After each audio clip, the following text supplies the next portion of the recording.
నాకు జగద్గురువులు 2013లో నన్ను అనుగ్రహించడానికి మా అలకాపురి కాలనీ వేదిక మీదకి ఇచ్చేశారు. అప్పుడు ఒక మాట నేను అనుకోకుండా నా నోట్లో నుంచి వచ్చింది.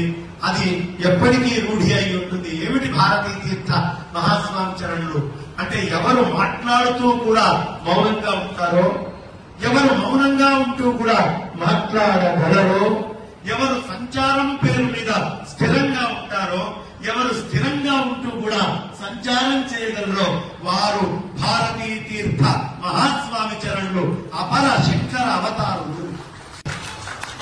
అంతే తప్ప వజ్రోత్సవ భారతి అంటే ఏదో ప్రత్యేకంగా స్వామివారి 75వ సంవత్సరం, ఇది అజ్ఞానం మాత్రమే. ఆయన మనం చక్కగా రాగానే ఇక్కడ ఉండేటువంటి వేద పండితులు ఏం చెప్తారండి, న కర్మణ న ప్రజయ ధనేన త్యాగేనైకేన అమృతత్వమానసు. త్యాగం ఏం త్యాగం చేశారు? వారి ఉపాధిని, వారికి ఉండేటటువంటి గుర్తింపుని, సమస్తాన్ని త్యాగం చేసినటువంటి వారు.